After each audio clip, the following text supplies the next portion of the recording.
Welcome back to the Stateless Standard, the channel that ignites the truth against the shadows of statism. I'm your digital host, shining a light on how the powerful elites have always sought to chain the people under the guise of progress. Today, we're dissecting the so-called European Union, that bloated bureaucratic empire masquerading as a beacon of unity.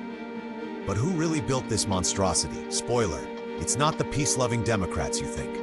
Drawing from Rodney Atkinson's explosive revelations, we'll expose how the EU rose from the ashes of fascism, crafted by Nazis, collaborators, and their post-war heirs.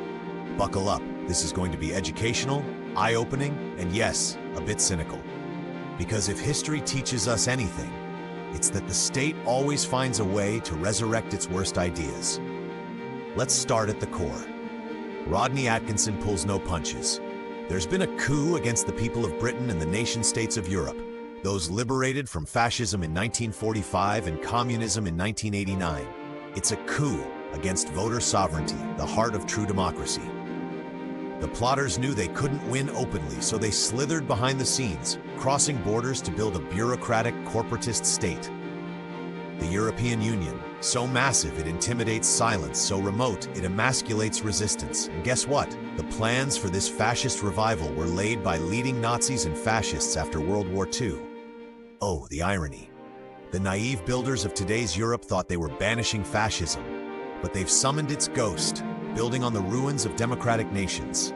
Now, as their secret dream of a corporatist empire nears fruition, these new dictators act like voters are ghosts, because in their world, we have no power. Remember the European Constitution? Tossed out by the French and Dutch peoples. But did that stop them? No, they repackaged it as the Lisbon Treaty and bullied governments into skipping referendums. Then, with straight faces, the European Commission launches Debate Europe, giving citizens a voice. Hilarious, right? 95% of member states denied their people a vote on losing democratic rights. Eurobarometer polls show only half the EU's people support it anymore. And the Irish? They flipped after their economy tanked, courtesy of German financial games and the Euro's stranglehold on their rates. Ironic, isn't it? The Lisbon Treaty creates a superstate where members are subservient, changes constitutions without asking, ditches free trade principles, sneakily reintroduces the death penalty for riots and upheavals, curbs rights for the union's interests, and lets EU forces march into any country. The Irish, crushed by the euro, voted yes under duress. Lesson learned? Wreck economies first, then voters kowtow. But the roots go deeper. The EU is built on Nazi plans from 1941, published in Berlin in 1942. Founded by leading Nazis and fascists. And don't forget the Charlemagne Prize, awarded to folks like Tony Blair, Edward Heath, and Roy Jenkins for eroding national sovereignty. We've seen the breakup of Yugoslavia and Czechoslovakia, birthing petty states like Slovakia, Croatia, Bosnia, and Albanian Kosovo, all Nazi allies in the 1940s, each supplying Waffen-SS divisions. Post-war leaders echo fascist rhetoric from the 1930s and 40s word for word. Check Atkinson's books, Fascist Europe Rising and Europe's Full Circle, for the parallels. The EU, embraced by Labour, Lib Dems, and Tories alike, has funded ethnic cleansing in the Balkans. 1 million Serbs, Jews, and Gypsies purged from Croatia, Kosovo, and Bosnia, fulfilling fascist dreams. They've resurrected Croatia with its blatant fascist vibes, fans forming swastikas, pop star Thompson named after a Serb-killing machine gun, Nazi salutes galore. In 1995, they expelled 300,000 Serbs from Krajina, Europe's biggest ethnic cleansing in decades. Links to German neo-Nazis? Documented. Ingo Hasselbach, ex-neo-Nazi, spills it. Croatia under Tudjman revived Ustashi traditions, flew swastika flags.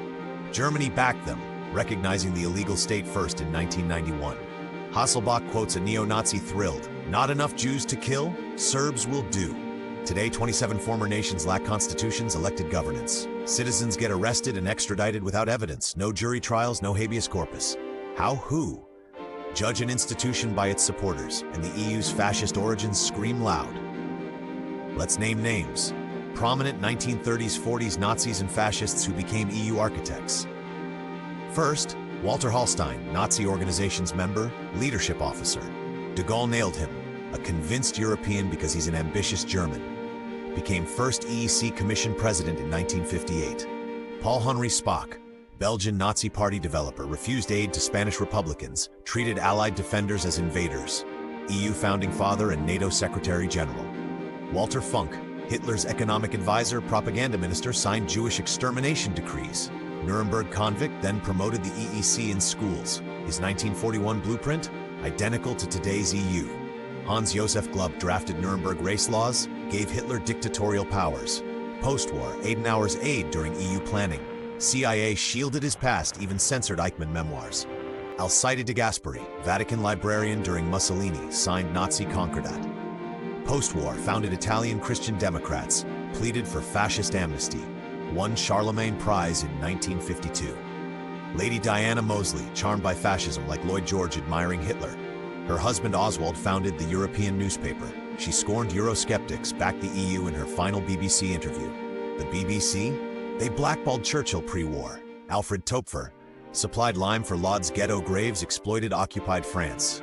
Post-war, Foundation-funded Holocaust deniers claimed Nazi lands under EU human rights. Prince Bernhard of the Netherlands, SS officer at IG Farben, co-founded Bilderberg Group, key to EU. Nazi party member till resignation, ending Heil Hitler. Kurt Georg Kiesinger, early Nazi, SA member, Nazi radio propagandist. Post-war German Chancellor, EU creator. Karl Karstens, concentration camp designer, V2 slave labor supplier, voted Hitler's Enabling Act, became West German president in 1979. The Federal Union of European Ethnic Groups, FU, Nazi-supported, anti-Semitic, excludes Jews from rights. Pushes regionalism to dismantle nation-states. Backed by German government, active in EU Regions Committee. The Charlemagne Prize, Nazi-founded, refounded in 1949 by ex-Nazis like Kurt Pfeiffer, echoing Hitler's Reich. Peter Mencken, Nazi propagandist, shaped its ceremonies.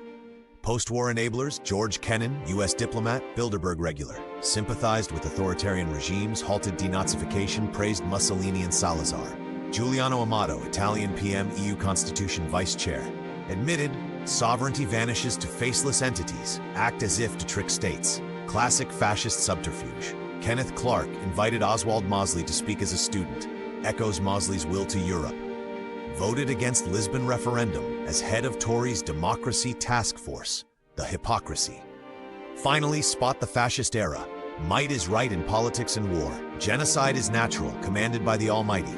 Many Jews survived as forced laborers. Germans tired of philo-Semitic media and grief rituals. Jews should consider if they'd be heroic, if not victims. Germany deserves smooth hegemony over Europe. All from 1980s-90s leaders, Helmut Kohl, Franjo Tudjman, Lutz Niethammer, Klaus von Dohnanyi, Oskar Fischer.